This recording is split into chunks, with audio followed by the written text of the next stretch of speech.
We like to arrange the past on a straight line. Stone tools, pottery, coins, each layer a neat chapter. It is a comforting map. But what if that map conceals rooms? What if the missing pieces of history were not smashed and lost, but deliberately stored, tended, reinterpreted, moved out of sight, or simply kept alive in ways that evade our maps?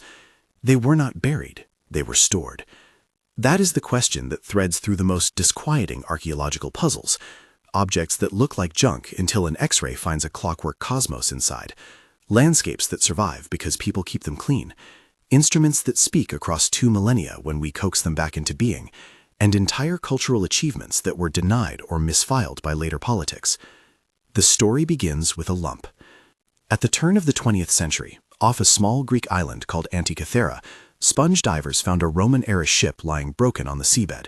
Among its cargo were marble statues and a corroded mass of bronze, a suspiciously heavy, unlovely nugget. For decades it sat in drawers. It looked like nothing anyone expected. Not a tool, not a weapon, not art. It was treated as debris. Then, half a century later, radiography and later CT scanning peeled back those layers of corrosion and revealed something else entirely. A compact assembly of interlocking gears, dials, and finely cut teeth, arranged with an orderliness that suggested purpose and design. It was an analog computer, not the modern digital kind, not by a stretch, but a mechanism capable of modeling the cycles of the heavens. The Antikythera mechanism forced historians and engineers to recalibrate assumptions.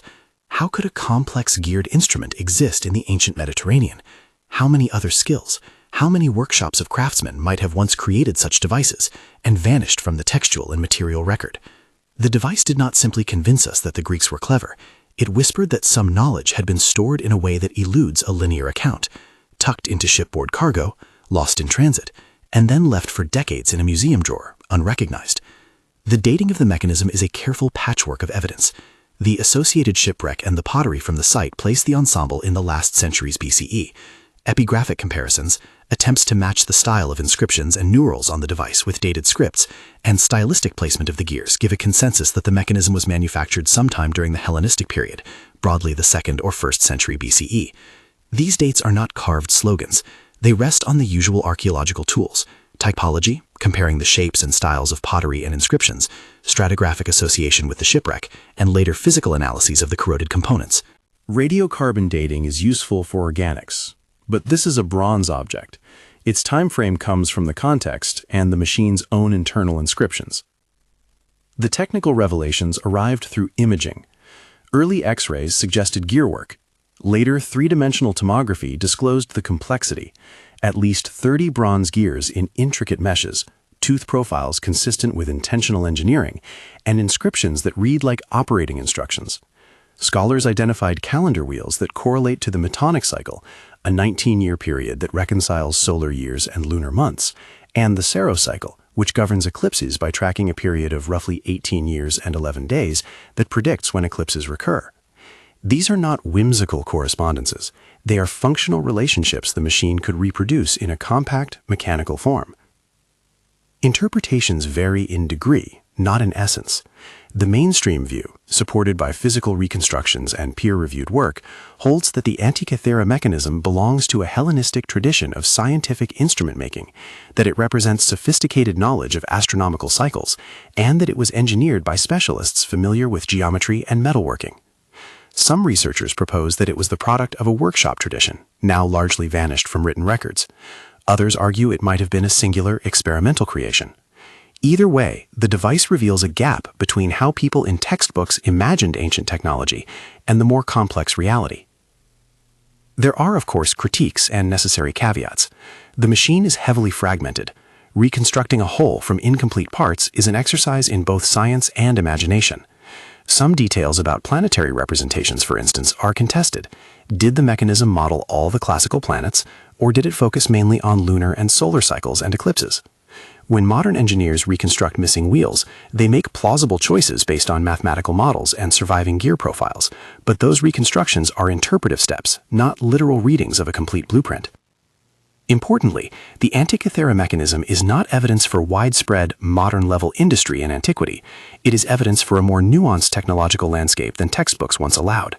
It invites a revision of scale and a search for the craft traditions that produced it, traditions that were stored in objects, in ship holes, and in the occasional preserved workshop, rather than recorded in a continuous line of technical manuals. That pattern, of skill preserved, fragmented, and later rediscovered, reappears when the past is written on the land rather than in metal. Climb above the rolling hills of southern England on a clear day, and a pale figure long as a river reveals itself on a greensward, the Uffington White Horse. Its sinuous flank is not a modern tourist creation.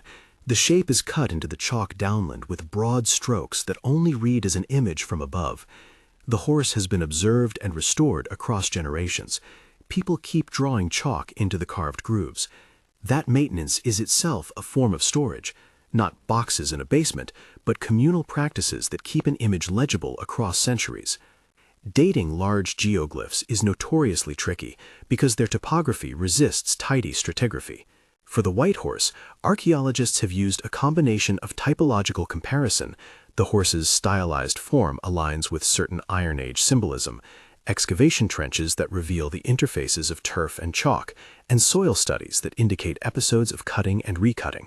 Some studies have used optically stimulated luminescence, a technique that measures the last time mineral grains were exposed to sunlight, on the infill sediments to suggest a creation or significant modification in the late Bronze Age to early Iron Age. Radiocarbon dating of charcoal associated with nearby activity zones offers supplementary clues. Scholars tend to place the origin of the cut between roughly 1000 and 500 BCE, but debate remains. Was this a single prehistoric creation, later recut in the medieval period, or a motif shaped and maintained over a longer folk history? That uncertainty matters because it changes the way we read continuity. If the figure was actively maintained by communities for many centuries, it is an object of cultural memory preserved through ritual practice, stored in human behavior, not merely in stone. Farther across continents, the Nazca lines of Peru present a larger, even more challenging case of stored landscape memory. The Nazca Plains host hundreds of linear paths and geometric shapes, as well as animal figures best appreciated from altitude.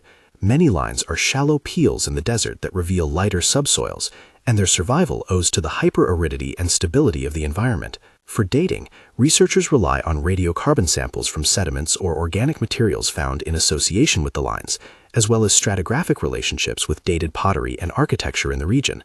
Most estimates place major Nazca activity between approximately 200 BCE and 700 CE, although some lines may be earlier or later. Interpretations of purpose multiply: astronomical markers, ritual pathways leading to water sources, calendarical systems, or communal displays of devotion. None of these explanations are universally accepted. The evidence supports a ritual dimension. Many lines lead to ceremonial centers or water ritual spots, and also the idea that maintenance was a social act. The lines were kept clear, walked, and rerouted in response to communal needs. In that sense, they were stored, preserved through repetition and care rather than entombed under meters of debris. Not every monument survives thanks to ritual. Some survive because geology and climate conspire to keep them exposed. The Gate of Hayumarca in the high plains of the Andes, a cleft in bedrock locally framed as an ornate portal, is a case study in the collision between myth and material. Local oral traditions and touristic claims present the crack as a ceremonial door to the gods, a place where the earth opens. Scientific inspection suggests a natural fracture or quarrying feature intensified by human attention. Even so, the site functions as a stored narrative, a rock face that became a repository of oral memory and pilgrimage. The archaeology here is not about proving supernatural passageways. It is about recognizing how communities pick features in the landscape and transform them into mnemonic anchors. On the other side of the globe, in the green forests of Costa Rica, a different kind of storage took stone form. Hundreds of near-perfect spheres, some the size of a basketball, others enormous as a car, sit scattered on the Diquis Plain and in museum repositories. These spheres are the product of pre-Columbian craftsmanship, their production dated through stratigraphic association and radiocarbon dating of sediments and charcoal found in the contexts where spheres were discovered. Many scholars place them within the late pre-Columbian periods, roughly the first millennium CE into the second millennium, though specific dates vary by site. The spheres were likely aligned in plazas and pathways, their placement meaningfully organized in social space. Colonial and modern agricultural activities altered the context of many spheres, and under 20th century development, a number were moved or broken. Their survival in museums and private collections, and the damage done to some in the name of cultivation and construction, reveals another truth. Storage can be protective or extractive. Objects removed from their cultural landscape and placed in cabinets may be preserved for scholarship, but dislocated from the web of meaning that made them significant in the first place. Two themes emerge from the Antikythera mechanism and these landscape cases. First, preservation is not always burial. Artifacts can be stored by people, placed in ship holes, kept in ritual, maintained by community labor, or locked away in institutional drawers. Second, absence of continuous written explanation does not equal absence of intent. Things survive because humans work to keep them legible, or because their materiality resists oblivion, or because later stewards choose to catalog or discard them. These reflections on storage gain a particular urgency when we consider objects that claim to carry sound, script, or human remains, artifacts that communicate more directly across centuries. Take the Carnyx, an Iron Age warhorn shaped like a stylized animal head, a terrifying icon of Celtic warfare, described in Roman sources as an instrument that made troops freeze on the field. Archaeology has recovered fragments, thin strips of bronze and decorative fittings, that suggest a long vertical tube terminating in a flaring head. Yet metal fragments alone cannot recreate sound.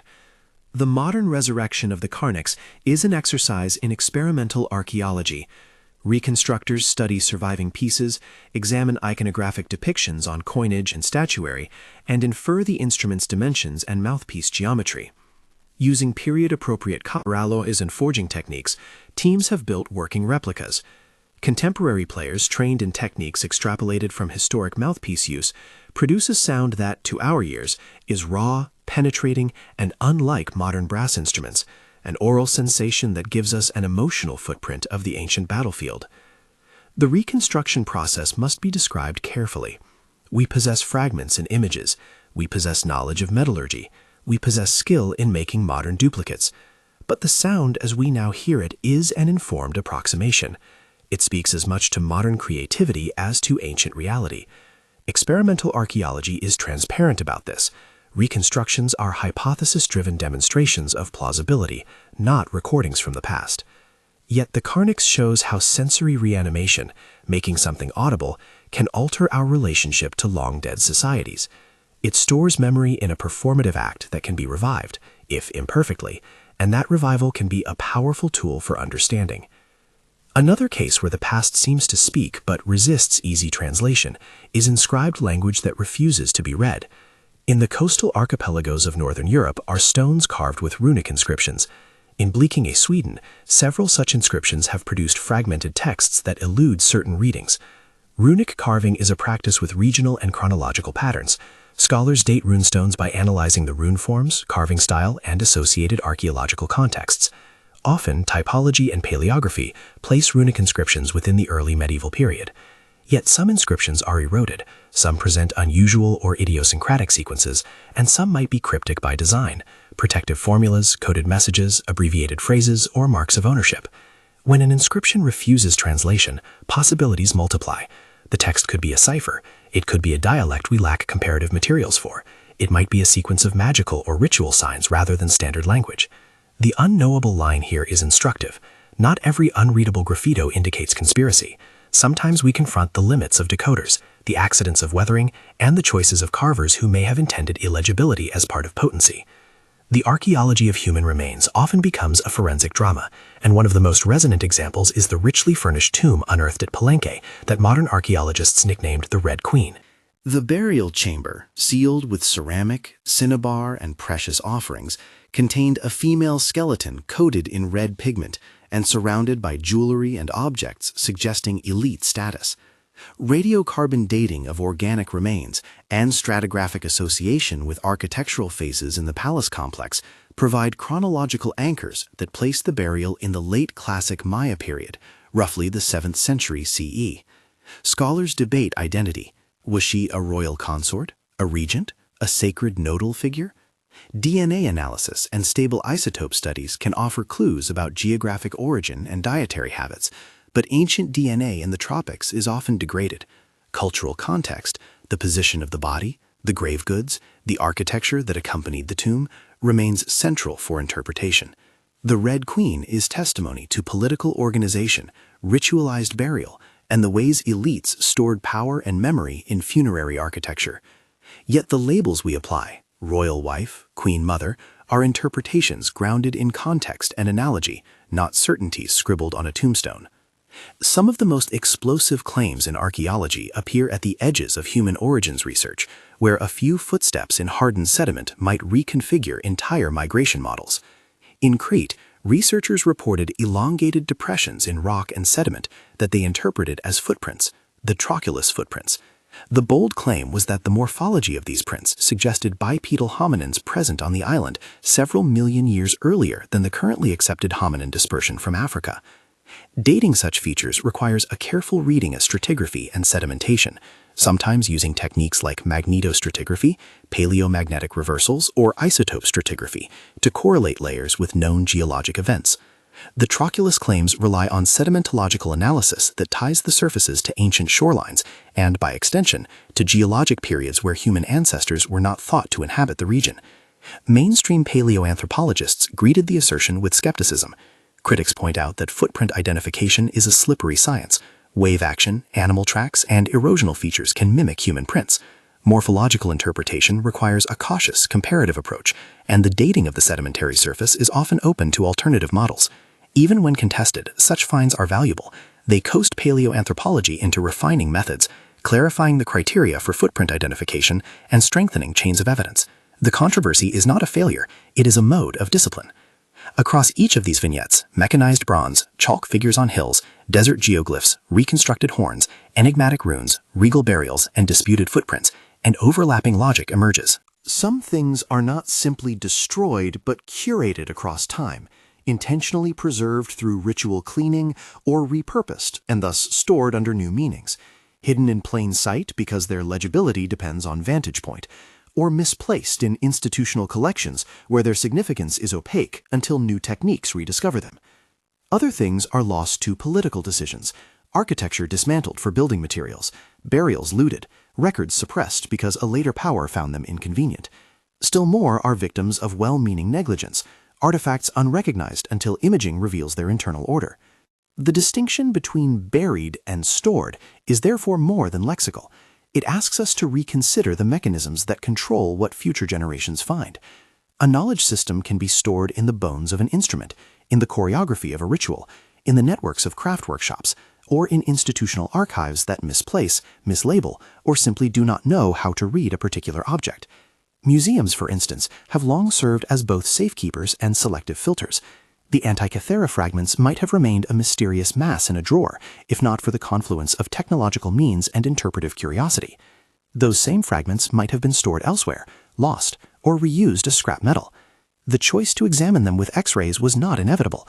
It resulted from a particular historical moment in which scientific imaging and interdisciplinary scholarship converged. There is another darker dimension to storage: political erasure. When colonial administrations refused to credit local achievements, or when conquerors dismantled monuments and repurposed materials, knowledge did not always vanish in an apocalyptic blow. It was often reconfigured into different forms, placed in foreign museums, misattributed, or subsumed under narratives that minimized local agency. The story of Great Zimbabwe is the paradigmatic example. European explorers and colonizers, confronted with monumental stonework in southern Africa, refused to accept that indigenous peoples built such complex architecture, and instead concocted foreign authorship theories. Only methodical archaeological inquiry, careful excavation, ceramic typology, and radiocarbon dating restored agency. The city was the work of local builders, constructed and occupied across centuries.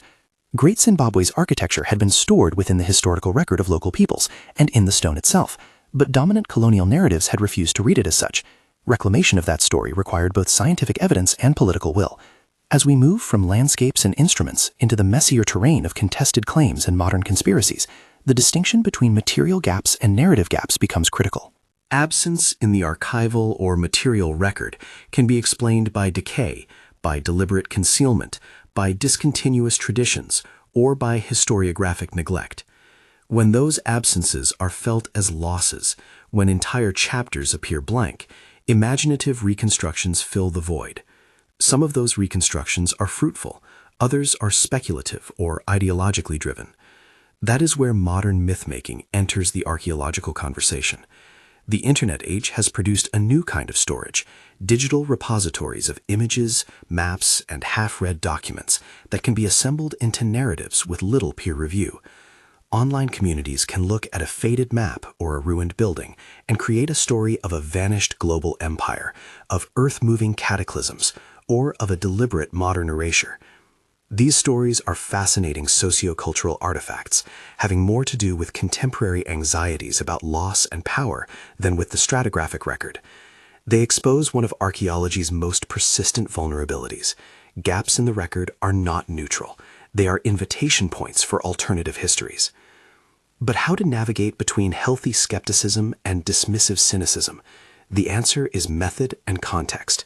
For every extraordinary claim, archaeology demands chains of custody. Where was the object found, and who handled it next?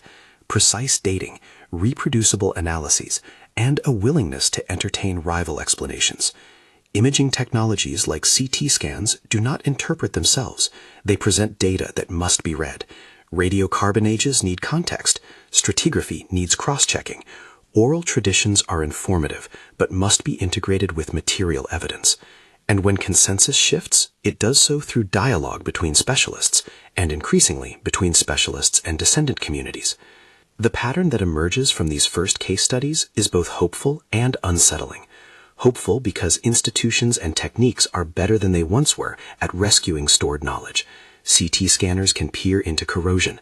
Experimental archaeologists can give instruments a voice. Soil science can read the echo of a chalk cut. Unsettling because what is stored is often at the mercy of power. Whoever controls the archive, the museum drawer, the excavation report, the national narrative, has a disproportionate say in how an object story is told. If the Antikythera mechanism taught us to expect mechanical sophistication in unexpected places, and if the White Horse and Nazca lines taught us that landscapes are living archives maintained by communities, then the next cluster of examples pushes further into the politics of visibility. Who is allowed to mark the record? Who gets to restore? And who decides what counts as a legitimate past? The tension tightens when an entire civilization's accomplishments are explicitly denied, or when a single legendary tomb, like that of Alexander the Great, becomes a theater for ambition, national myth-making, and archaeological hope.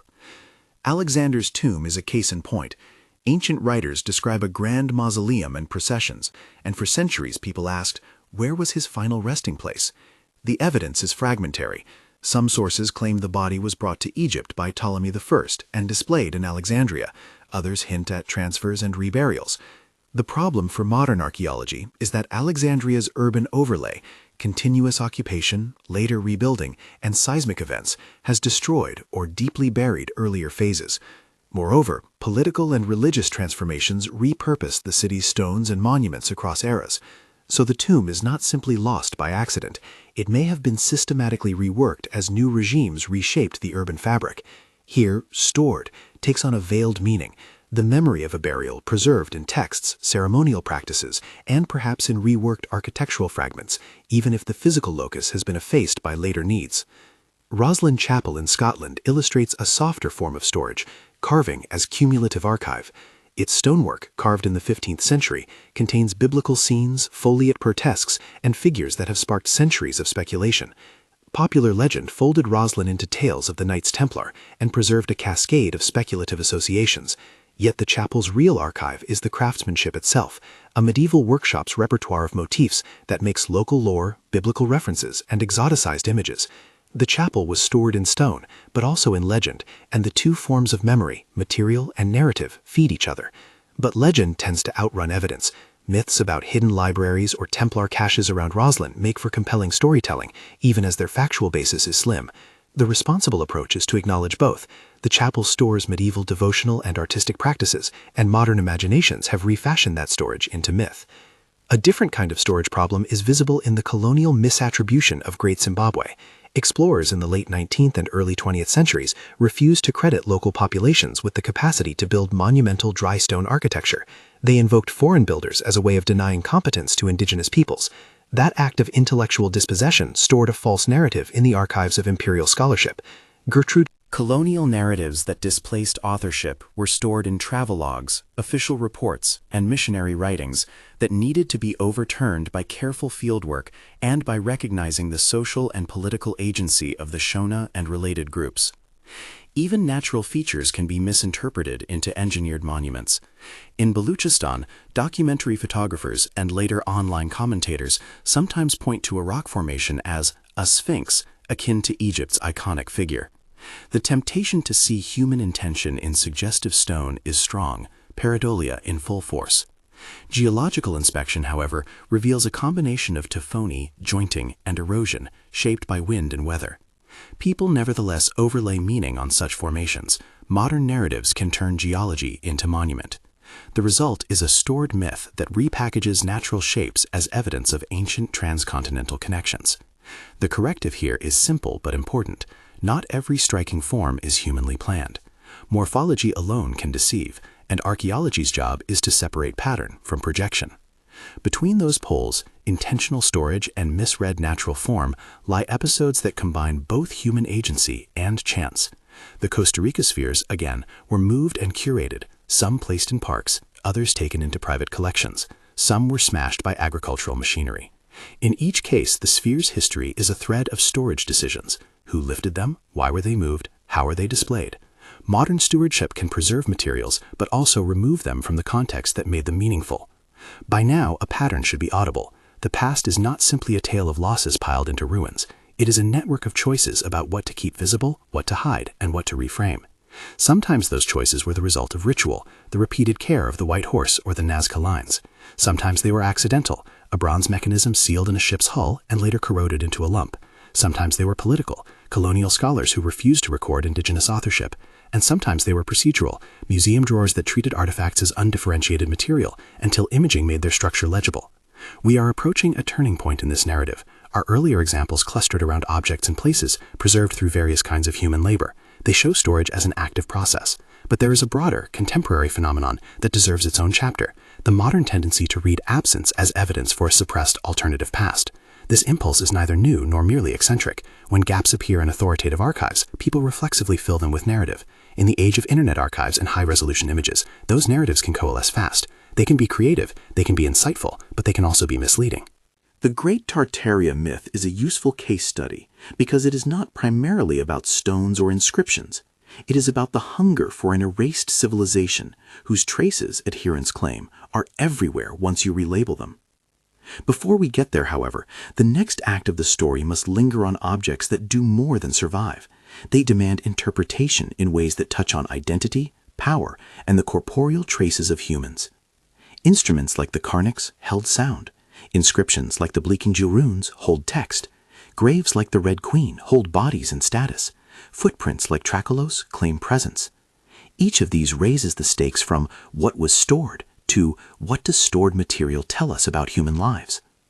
Archaeology's disciplinary tools, imaging, dating, experimental reconstruction, paleogenetics, are evolving rapidly, and with that evolution comes new capacity to read stored records.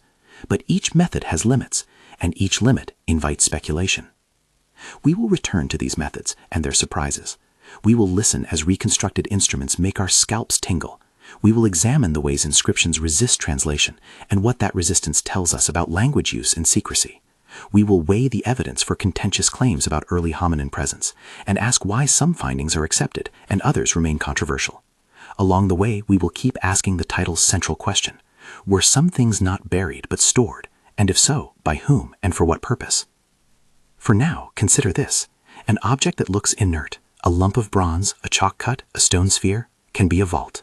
The vault may hold engineering that rewrites a chapter, a ritual practice that preserves identity, a political act that seeks to erase or ignore, or a geological accident later claimed as meaning.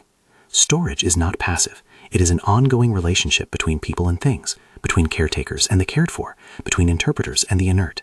That relationship, when it is revealed, complicates the tidy timeline. If this line of inquiry has caught your attention, consider subscribing and checking the description for sources and a bibliography. There's a long trail of technical papers, excavation reports, and imaging studies that ground every claim we will discuss. But the curiosity we are cultivating here requires patience.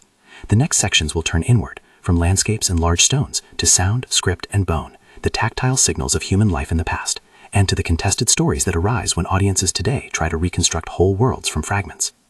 Imagine, then, a sound filling a clearing, long, metallic, animal-headed, rising and falling like a throat opened by bronze. It is a sound that does not simply announce, it insists. For a few seconds, it drags the present backward, bending space between us and the field where a hand once closed over a horn and pushed out a command. The Carnick's reconstruction lets us hear a possibility that sound once organized behavior, signaled rank, and stitched fear into formation. It also reminds us how archaeology stores the past in gestures as much as in objects. The Carnick's story is a lesson in interpretation. Archaeologists have recovered fragments, thin curving plates of bronze, rivet holes, decorative motifs from Iron Age sites in Britain and continental Europe. Those fragments, dated through stratigraphic context and associated radiocarbon samples from habitation layers, belong broadly to the later 1st millennium BCE. Iconographic evidence, depictions on Roman coinage and on sculptural reliefs, complements the material record, giving hints of size and posture. Experimental archaeologists combine these strands. They analyze surviving metal fragments for alloy composition, study rivet patterns to infer length and taper, consult iconography to estimate bell shape, and then forge replicas with similar materials and techniques. When a player blows into a reconstructed mouthpiece, the resulting timbre is shaped by 1,000 interpretive choices. The reconstruction is not a time machine. It is a well-argued hypothesis that sound can be plausible within the constraints we observe. Importantly, proponents are careful about claims. They emphasize that the Carnick sound is an interpretive approximation and that the instrument's acoustic role in battle, whether to intimidate, to signal maneuvers, or to mark ritual transition, is supported by a combination of literary description and contextual inference, not by audio recordings from antiquity. Still, hearing that metal voice is revelatory. It stores not only material craft, but embodied practice. Sound, like dance or ritual washing, is story in human bodies and can be reanimated through disciplined reconstruction. From sound to script, the holes in our knowledge sometimes open as frustrated silence. In southern Sweden, stone inscriptions carved with runes leave gaps that no modern lexicon can always fill. The Blekinge examples are instructive because they occupy a middle ground between readable memorials and deliberately opaque graffiti. Runes have well-established typologies. Scholars can often date a carving by the shape and sequence of characters, by spelling conventions, and by the archaeological context in which a stone sits. Where an inscription is weathered or presents unfamiliar sequences, scholars consider several interpretations. It might be a local dialect using conventions unknown elsewhere. It might include abbreviations or cryptographic elements intended to conceal meaning. It might be a votive formula transformed by time. Researchers use microscopic analysis to assess tool marks and lichen growth, photogrammetry to reconstruct faint strokes, and comparative linguistics to test hypotheses. In the end, some inscriptions resist translation. That refusal is worth remarking. Not every undecipherable mark is a secret waiting to topple textbooks. Often, unreadability is a consequence of loss, breaks in the chain of literacy, absence of comparative corpora, erosion, mixed with deliberate obfuscation in some ritual contexts. The unreadable rune is a stored fragment whose key has been misplaced. The material traces of power complicate translation in other ways. The Red Queen of Palenque is a case where the grave goods, pigments, and architecture together store social identity in material form. The burial's red cinnabar, a mercury sulfide pigment used across Mesoamerica, coated bones and objects, a deliberate mortuary choice with symbolic overtones tied to life, death, and renewal. Excavation records, stratigraphic relationships to palace construction, and radiocarbon dates from associated organic material place the interment in the late classic period of Maya chronology, roughly the 7th century CE. Stable isotope analysis can hint at diet and mobility, and ancient DNA, when it survives, can address kinship and population affinity. In the tropical conditions of Mesoamerica, DNA preservation is often poor, limiting genetic conclusions. Thus, archaeologists give weight to context, the placement of offerings, the architecture of the tomb, and the parallels in other regional burials. Interpretations that label her simply queen are cautious reconstructions. She may have been a high-status woman, a regent, or a ceremonial figure whose power was stored in ritual deposition. The careful language of archaeologists, likely, probable, consistent with, reflects the fragmentary work of turning objects into biography. At the far edge of fossil records, sometimes a shallow impression in a rock seems poised to rewrite origins. The Trachylos footprints discovered in Crete provoked such a reaction. Researchers who reported the features argued that sedimentology and regional stratigraphy tied the surface to an interval older than the earliest widely accepted hominin migration into Europe. Dating such surfaces often invokes magnetostratigraphy, a method that correlates magnetic reversals recorded in sediments with the global geomagnetic polarity timescale, and biostratigraphy, the study of fossil assemblages in the same layers. If the proposed chronology held, the implications would be profound. Hominins in unexpected places would force a re-evaluation of dispersal timelines. But the claim met immediate and vigorous critique.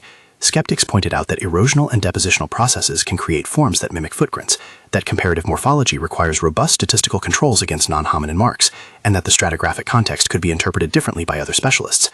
The exchange that followed, publications, rebuttals, reanalysis, underscores how anomalous claims are not ignored but stress-tested by the community. The controversy does not invalidate the initial observation, it subjects it to the machinery of science. In this case, the footprints remain debated, their status unresolved because the chain-linking feature to hominin foot is not yet conclusive. That unresolvedness is instructive. The past is sometimes stored as possibility rather than certainty. Some silences in the record are more clearly political. Consider the story of Great Zimbabwe. When European visitors first encountered the enormous dry stone walls and towers of that city in the late 19th century, many refused to believe indigenous communities could have built such masonry. That refusal was not an innocent error. It was an ideological act informed by racial prejudice and imperial self-justification. For decades, official histories credited outsiders, Phoenicians, Persians, or Arabs, with the site's construction. Gertrude Caton Thompson's careful excavations in the 1920s used stratigraphy, artifact typology, and ceramic chronology to demonstrate consistent local occupation and construction during the medieval centuries. Later radiocarbon dates refined the timeline. What had been stored in imperial narratives, a story of white explorers as discoverers of sophistication, had to be pried open to let local agency re-enter the archive. Great Zimbabwe's materiality, the mortarless masonry, the pottery, the grinding stones, was the principal argument. The site itself stored an indigenous urban tradition that colonial historiography had refused to read. Correcting that record required not only scientific methods, but a political reckoning, acknowledging that archives and interpretations are shaped by power. Power is also visible in cases where stones are repurposed or cities rebuilt upon earlier layers. Alexandria, the city that might have held Alexander the Great's body, illustrates how continuous urban occupation can obliterate an earlier resting place.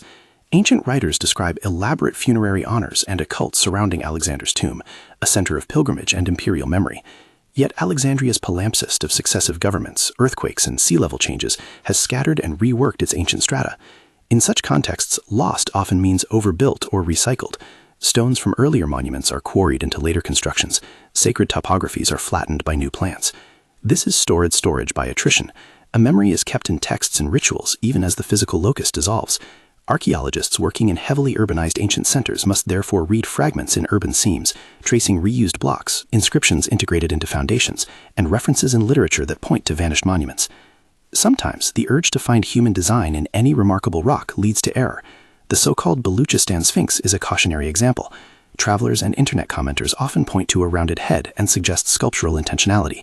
Geologists, using field mapping and an understanding of jointing and erosion patterns, read the formation as taphony and differential weathering shaped by wind and salt. The human tendency to recognize faces, pareidolia, fuels an interpretive leap. Archaeology's corrective is methodological. Test for worked surfaces, tool marks, cultural context, and associated material culture. Absent such markers, the prudent position is that geology, not human craft, produced the form. Yet once a suggestion of design enters popular imagination, it stores a myth that circulates independently of field evidence. Other misreadings become the raw material for modern myth. The Costa Rican stone spheres provide a subtler set of questions about storage and displacement. These near-perfect spheroids are dated through stratigraphic association with nearby organic deposits and occasional radiocarbon samples taken from context layers. They seem to have been organized in plazas and along pathways, part of complex social landscapes. During colonial and modern agricultural expansion, many spheres were moved, some used as targets or ornaments, some cultured into park settings. The decision to move them often preserved the stones from destruction, while severing them from their original spatial relations and symbolic contexts. Museums and municipal displays stored the objects in a different register as artifacts to be seen and conserved, but often without the relational data that made the spheres meaningful. The sphere's survival is a story of both preservation and loss. They were physically kept, but culturally displaced. The corrective now is collaborative, working with descendant communities to recover oral histories, integrating field records with local knowledge, and seeking to restore, where possible, contextual meaning rather than mere aesthetics. When written records are sparse or politically shaped, people fill blanks with narratives. The lost army of Cambyses, recounted by Herodotus, is one such blank that prompts rediscovery and skepticism in equal measure. Herodotus wrote that an expedition dispatched by the Persian king Cambyses II met disaster in the Egyptian desert and disappeared. Archaeologists and historians have combed historical geography, ancient logistics, and the archaeology of desert routes for traces. A few finds, scattered artifacts and the outline of caravan paths, can be suggestive, but desert landscapes are harsh and dynamic. Sand can bury and preserve, wind can erase. Modern investigations that have sought mass graves or wreckage of a large military force have returned ambiguous evidence at best. Some researchers suggest Herodotus was recording an oral memory transformed by time. Others consider the story as a didactic element in his historical tapestry. Either way, the loss of Cambyses' army is partly a function of desert dynamics and partly a function of the rhetorics of ancient historiography. The tale has been stored in literary tradition more enduringly than in material remains. That interplay between story and material is visible in Roslin Chapel, where carved stone stores both devotional practice and layers of later imagination.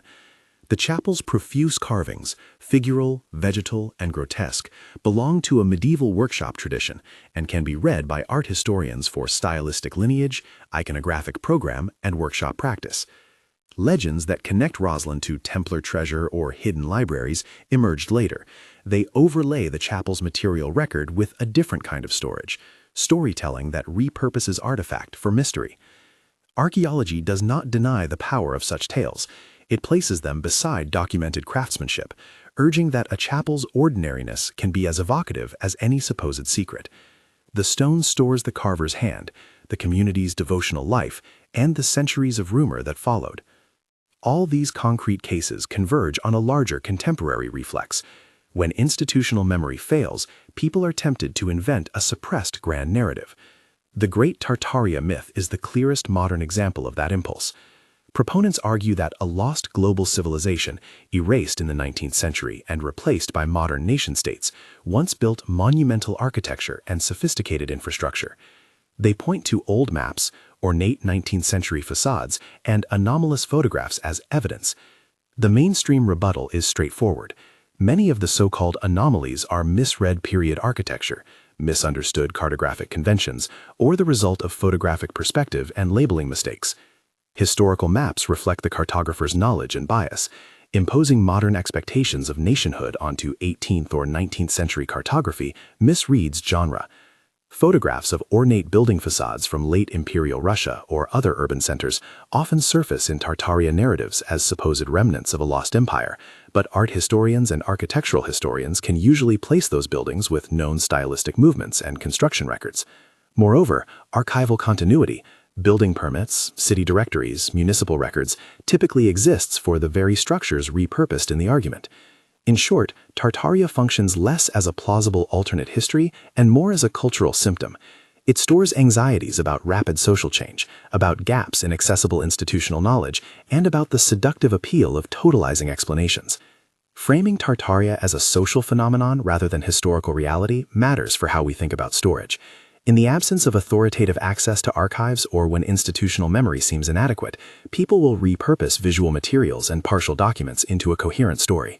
That story can be politically freighted, offering a sense of reclaiming lost grandeur or of exposing an alleged modern deception. The antidote is not dismissal alone, but renewed archival work, digitizing municipal records, making primary sources accessible, and teaching how to read maps and photographs in period terms. When archives are opened and contextualized, much of the speculative energy dissipates or is redirected into more productive historical research. So where does this leave the central question? If things were stored and not merely buried, who did the storing and why? The answers are plural. Communities store meaning through ritual maintenance. The white horse does not survive by accident. Hands keep it legible. Craftspeople store technique inside workshops and apprenticeships. Their skills may outlive individual makers, but can also vanish when social structures change. States and elites store memory by selecting what to preserve and what to destroy. Monuments repurposed or dismantled speak of political succession and memory work. Museums and archives store materials under institutional logics that privilege some narratives over others. And individuals store meaning by refusing to forget, by maintaining traditions, carrying oral histories, or reviving songs and sounds. The mechanisms of storage vary too. Some are intentional and visible, caches of objects placed in temples or tombs, ritual redaction of landscapes, carefully curated collections. Some are accidental, a device locked in a shipwreck, a region's aridity preserving earthworks, or an urban layer sealed by later construction. Some are structural and systemic, scholarly neglect that misattributes achievements, colonial bureaucracies that misfile artifacts under exoticizing tropes, or economic forces that move objects into private hands. Each mechanism determines the way future interpreters will encounter the past. Storage also carries moral valence. The colonial misattributions around Great Zimbabwe were acts of intellectual dispossession with real political consequences. The removal of Costa Rican spheres into foreign collections often severed them from descendant communities. Contemporary restitution debates are part of trying to remedy the asymmetries of storage, to return objects, when appropriate, to their communities, and to reframe how museums narrate their collections. The act of storing is never neutral. It is embedded in power relations that influence future possibilities for understanding. Yet storage can be subversive too. When a technique or tradition endures in an unexpected vessel, an unexpected craft persisted in folk practice, a ritual maintained in a remote valley, it can survive political rupture. The survival is then an act of resistance, knowledge transmitted in small, continuous gestures that escape the sweep of conquest. The Antikythera fragments, when finally read, suggested that technical sophistication could outlive its textual records, tucked away in cargo and waiting for an imaging technology to give it voice. The Carnix, when sounded again, showed that intangible practices survive in embodied memory long after contexts have been destroyed. These are forms of stored resistance that complicate narratives of linear decline. Archaeology's methods are, in a sense, a suite of strategies for teasing storage out of its hiding places. Radiocarbon dating anchors organic material to calendar ranges. Optically stimulated luminescence tells us when mineral grains were last exposed to sunlight. CT scanning reveals internal gears corroded behind a patina. Photogrammetry reconstructs faint cuts on stone for digital analysis. Each method has limits and error ranges, and each requires careful contextualization. The Antikythera mechanism states derived from typology and ship context, not direct radiocarbon on bronze. The white horse's luminescence studies are contingent on sampling strategy and soil disturbance. The tracheless prints hinge on sedimentary correlation and skeptical morphological comparison. Good science acknowledges those limits. Good storytelling honors them. And even when methods refine chronology and function, interpretation remains interpretive. An object's materiality is fixed, its meaning is negotiated. A stone sphere does not inherently signify cosmic order. It participates in a social grammar that observers must reconstruct. A runic inscription does not always encode a message we can decode. Sometimes it is a ritual object with intentional opacity. The stored past resists a single voice. Multiple stakeholders, archaeologists, descendant communities, curators, and the public, have a say in how objects are framed. Which brings us back to the title. They were not buried, they were stored.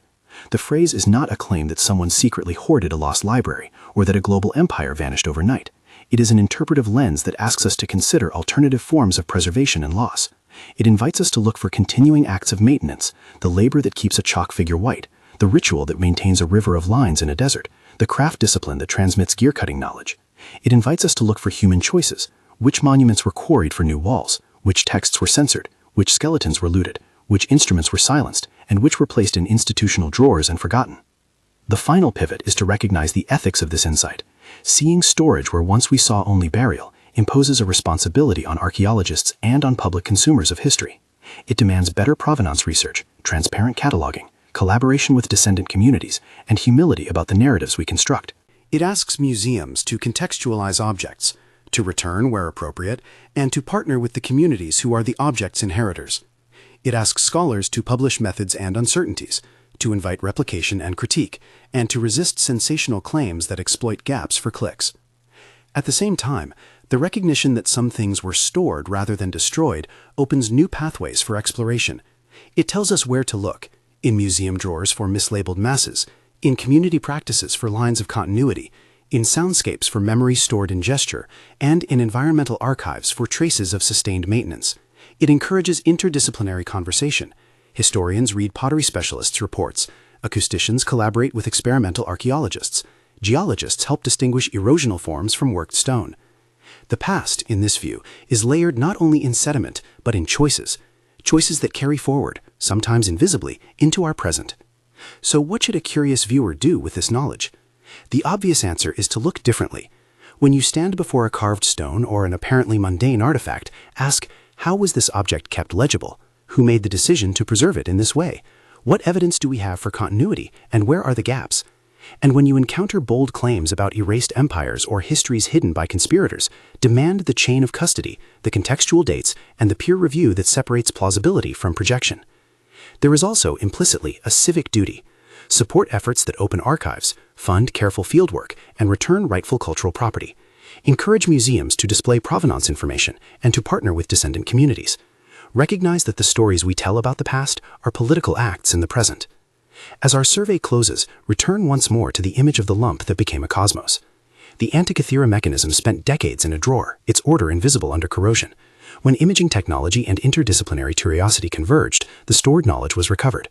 That recovery did not rewrite every chapter of ancient science, but it forced a recalibration of expectations. It is an emblem of the book this series has tried to write. The past is not solely a pile of ruins waiting to be read according to a single script. It is a network of storage practices, ritual, practical, political, and each node in that network has consequences for what survives and how it is read. They were not buried, they were stored. Some storage preserved nuance and craft, some stored power and privilege, some stored nothing but sedimentary chance. Recognizing the difference is not an indulgence in conspiracy, nor surrender to skepticism. It is an invitation to a more exacting curiosity. It asks us to listen when instruments are resurrected, to be patient where texts fall silent, to insist on contextual evidence where claims are grand, and to honor the people, past and present, who have kept certain things alive. Tell us which of these mysteries captured your imagination. Was it the idea of a maritime cargo keeping an ancient computer intact? The sound of a carnix rippling across a reenacted field?